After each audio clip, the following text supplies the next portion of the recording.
안녕하세요. 전국 방문요양 방문모교 기관협회 회원 여러분, 오늘 평가 설명회는 마지막 시간인데요. 우리가 기관 평가를 받고 나서 종사자 평가, 대상자 평가를 하게 됩니다. 그중 대상자 평가에 대한 부분을 강의하도록 하겠습니다.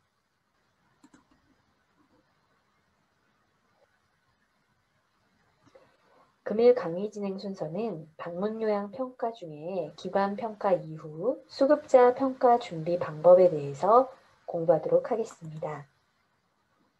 수급자 평가 대상 선정은 이제 기관마다 그 수급자 수가 다를 거예요. 그래서 30인 이상인 경우에는 수급자 4명을 선정해서 무작위로 선정을 하죠. 그래서 방문을 해서 대상자 평가를 진행할 거고요. 10인에서 30인 미만일 경우에는 3명, 10인 미만은 2명을 평가하게 됩니다. 평가일 현재 수급자 중에서 선정하고요. 선정 가능한 수급자가 표본수 미만인 경우 선정 가능한 인원만으로 평가합니다. 평가자가 선정한 수급자 중 일부 수급자가 평가를 거부한 경우 다른 수급자를 선정하여 평가하고요. 평가 가능한 수급자가 없는 경우에는 그러니까 예를 들어 대상자가 어느 정도 수가 되지 않을 경우 이 사실을 기관에 통보하고 평가 불가 기관으로 처리하기도 합니다. 평가 척도 점수 산출 방법은요. 이제 평가 지표에 해당 점수의 100%를 받을 경우 우수, 그 다음 75%는 양호, 50%는 보통, 그 다음에 0%일 경우에는 미흡으로 합니다. 그리고 평가 지표를 적용할 수 없는 경우에는 해당 없음으로 하여서 총 점수를 산출할 때는 제외시킵니다. 자, 대상자 평가 같은 경우에는 사실 기관에서 교육을 한다고 잘 나오거나 그러지는 않아요.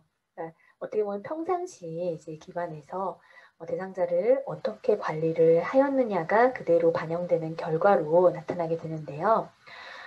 점수 100점이 어떻게 보면은 기관 문항보다 굉장히 높은 편이기 때문에 대상자들의 반응과 수급자 환경에서의 그런 여러 가지 부분이 굉장히 점수에 많이 반영이 되므로 우리가 신경을 써서 이 부분도 준비를 해야 합니다. 그중 이제 첫 번째 문항은 생활 환경 문항입니다. 수급자의 생활 환경은 청결합니까? 라는 부분을 확인을 하는데요. 이제 급여 제공 직원이라 하면 이제 요양보호사가 되겠죠. 그래서 수급자의 생활 환경을 청결하게 유지하여 수급자가 위생적인 상태에서 생활하고 있는지를 평가합니다. 그래서 현장에 이제 2인 1조로 보통 방문을 해서 평가자가 수급자 방과 화장실, 주방의 청결 상태를 확인합니다. 실제로 제가 이렇게 5번의 평가를 받아보니까 뭐 냉장고를 열어보기도 하거나 그 다음에 뭐 싱크대, 그 다음 뭐 음식물 쓰레기통 이러한 것도 살펴보는 경우들이 있어요. 그래서 현장에 가서 평가자들이 눈으로 확인하는 그 청결도, 생활 환경을 파악해서 점수를 부여하게 됩니다. 두 번째 문항의 경우에는 급여 제공 안내 부문입니다. 수급자는 기관으로부터 급여 제공에 대한 안내와 급여 계약서 부본을 받았습니까? 라는 문항입니다. 우리가 기관에서 그 대상자와 계약을 할 때 계약서를 작성을 합니다. 초창기 평가에서는 그 계약서를 기관에서도 확인을 하고 그 다음에 수급자한테도 확인을 해서 평가 점수에 반영을 했는데요. 요즘에는 대상자에서만 확인을 합니다. 그래서 대상자에게 또는 집에 있는 보호자에게 급여 계약 시 급여 제공과 관련된 설명을 들었는지를 면담을 통해서 확인을 하고요. 그 다음에 급여 계약서 부본을 받았는지는 기관과 대상자가 작성한 계약서를 확인을 합니다. 그래서 그 계약서에 계약 기간이 유효한지 또 그 부본이나 사본이 있는지 그거를 현장에서 눈으로 확인을 하고요. 그 다음에 만약에 뭐 보호자가 그 계약서를 갖고 갔어요. 그래서 평가자가 집에 방문을 했는데 그 계약서가 확인이 안 돼요. 그럴 경우에는 그 보호자에게 요청해서 그 부본을 팩스로 받거나 아니면 사진으로 받거나까지 확인을 해서 그 부분을 확인시켜 드려야지만 제대로 된 점수를 받을 수가 있는 거죠. 그래서 현장에 없으면 때때로 그런 경우들이 있어요.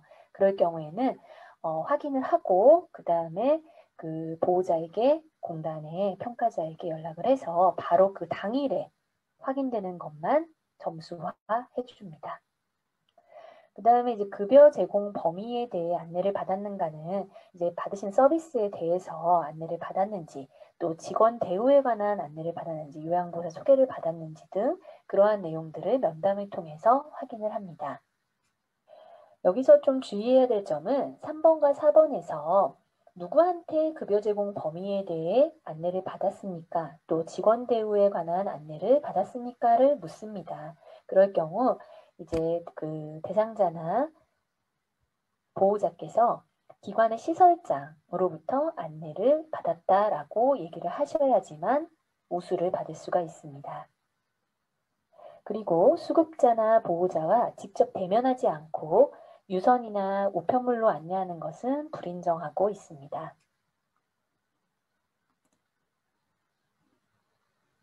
다음으로 확인하는 사항은요, 시간을 준수하는가 시간 준수 문항입니다. 급여 제공 직원, 즉 요양보호사가 급여 제공 시간을 준수합니까? 라는 부분입니다. 그래서 급여 제공 직원이 급여 제공 시간을 준수하냐, 출근과 퇴근을 일정하게 하는가, 계획에 따라 하는가, 이러한 것들을 면담을 통해서 확인을 하게 됩니다. 그리고 시간을 변경하는 경우 사전에 공지를 하는가를 물어봅니다. 그래서 이 둘에 모두 그렇다라고 대답을 할 경우에 우수로 평가됩니다. 다음은 욕구 반영 부문입니다. 수급자는 개별적인 욕구를 반영한 급여를 제공받습니까? 라는 질문인데요. 수급자가 요청하는 서비스들이 있을 거예요. 그러한 부분이 반영이 돼서 실제 방문 요양이나 방문 목욕 서비스가 들어가는지를 확인을 합니다. 다음으로 급여를 제공할 때 급여 내용을 설명을 합니까? 라는 부분입니다. 급여 제공 직원이 수급자나 보호자에게 급여 제공 내용을 설명하면서 급여를 제공하고 있는지 면담을 하게 됩니다. 그래서 지금 현재 요양보호사 선생님이 근무를 잘 하시나요? 서비스에 대한 만족도는 어떠신가요? 뭔가 요청을 하셨을 때 그거를 잘 받아들여서 도와주시나요? 이러한 식으로 질문을 통해 평가를 하게 됩니다. 다음은 직원 변경입니다. 우리가 요양보호사를 대상자와 연결을 했을 때 첫 번에 그렇게 한 번에 쭉 오랜 기간 이용을 하시고 그렇게 연결이 된다면 가장 이상적이죠. 그렇지만 때때로 여러 가지의 사유에 의해서 직원이 변경되는 사항이 발생할 때가 있습니다. 공단에서는 수급자는 급여 제공 직원이 바뀌어도 동일한 수준의 급여를 제공받는지를 확인합니다. 때로는 요양보호사 선생님이 개인적인 일이 있어서 퇴근을 요청하는 경우도 있죠. 네, 그런 경우에도 뭐 물어볼 수 있지만 아예 교체가 되는 경우가 더 여기에 맞는 그러한 범위라고 보시면 될 것 같습니다. 급여 제공 직원이 바뀌는 경우 급여 제공 전에 새로운 직원을 소개를 받는가, 시설장 관리자가 동행해서 급여 제공 시간 전까지 수급자에게 새로운 직원을 소개하였는지를 면담합니다. 그리고 전화로 소개한 경우 불인정합니다. 그래서 어르신께 물어보게 되죠. 직원이 교체됐을 때 시설장님이 와서 직접 소개를 해줬느냐를 묻습니다. 직원이 바뀌었을 때 시설장님께 소개를 받았다라고 대답을 할 경우에 우수이고, 만약에 뭐 그렇지 않았다라고 대답을 할 경우에는 뭐 보통이나 미흡을 받게 됩니다. 만약에 교체된 요양보호사, 급여 제공 직원이 없는 경우도 있을 수 있겠죠. 그런 경우에는 무조건 그냥 우수로 평가를 받게 됩니다. 다음은 자료 제공 부문입니다. 저희가 이제 계약을 하게 되면은 이제 계약서도 드리고 또 이제 관련된 그런 교육 자료를 드리잖아요. 욕창 예방, 낙상 예방, 탈수 예방, 배변 도움, 노인 학대 예방, 관절 구축 예방, 치매 예방 그러한 자료들을 우리가 파일링을 해서 어르신들께 전달하고 또 알려드리고 설명드리고 그렇게 진행을 하게 됩니다. 그 자료를 드리면서 그러한 설명을 들었는지를 확인을 합니다. 그래서 그 자료를 드릴 때 반드시 가셔가지고 설명을 해주시는 게 필요하고요. 그 다음에 만약에 이제 어르신들이 또 잊어버리실 수가 있잖아요. 그러니까 간간히 요양보호사 선생님들께도 말씀을 드려가지고 중간중간 그 교육 자료를 좀 설명을 추가적으로 하실 수 있게끔 하는 것이 필요합니다. 이제 평가를 준비하다 보면요. 분명히 계약할 때 자료를 드렸어요.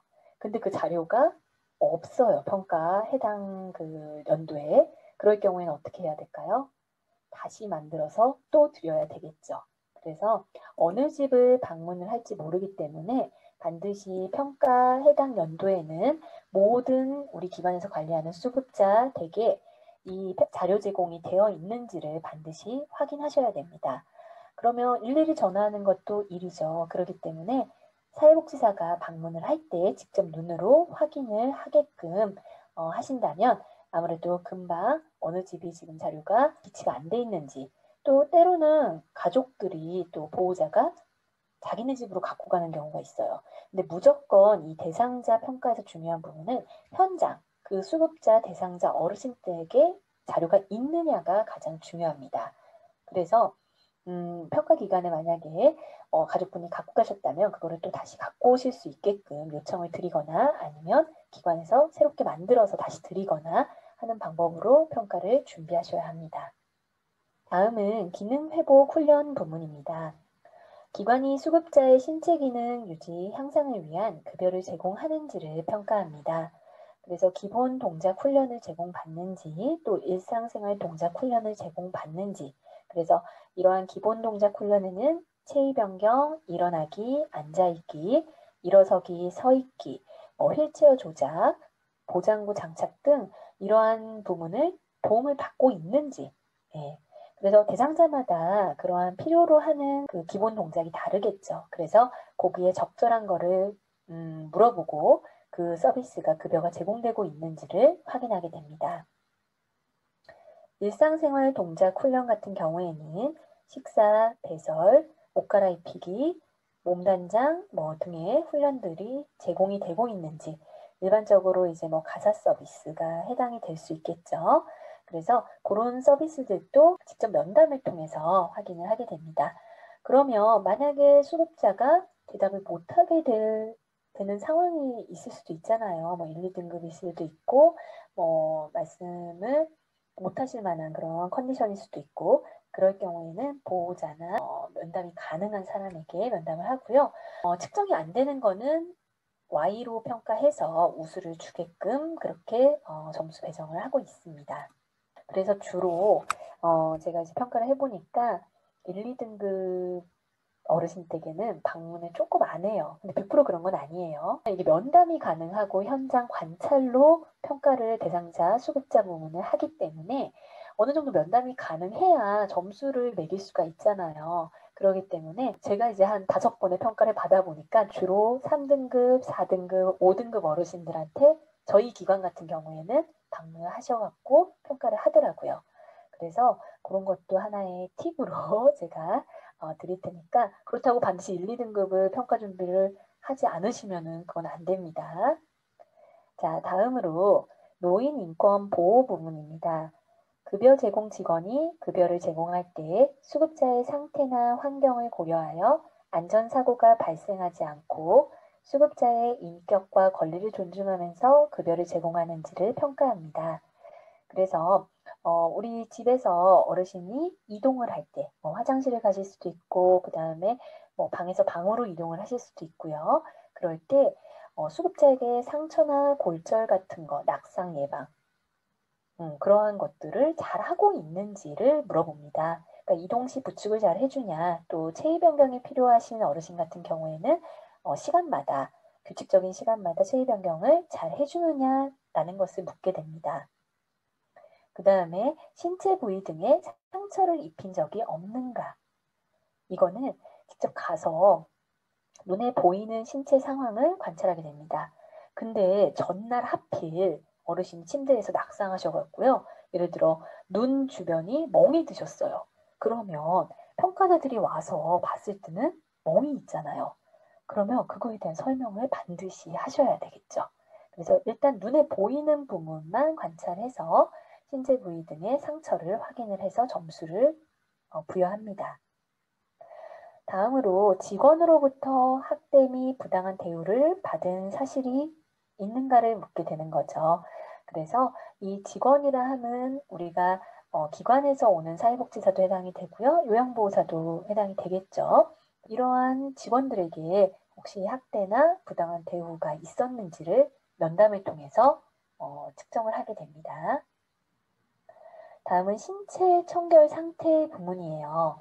기관이 수급자의 청결 상태 유지를 위해 신체 및 구강 위생에 도움을 주는지를 평가합니다. 그래서 어르신의 구강 상태를 어르신 좀 입을 한번 해주세요 라고 해서 이제 파악을 하게 되고요. 그 다음에 수급자의 신체 청결 상태가 어떤지 피부나 두발 청결 상태, 팔다리 각질 유후, 그 다음에 손, 발톱 등 신체 청결 상태를 관찰해요. 근데 간혹 치매 어르신들 중에 정말 씻기 싫어하시는 분들이 있으시죠.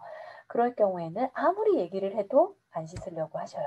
근데 그 어르신이 평가 대상으로 선정이 됐어요. 그럼 보통 하루 전에 연락을 주거나 당일에 연락을 줍니다.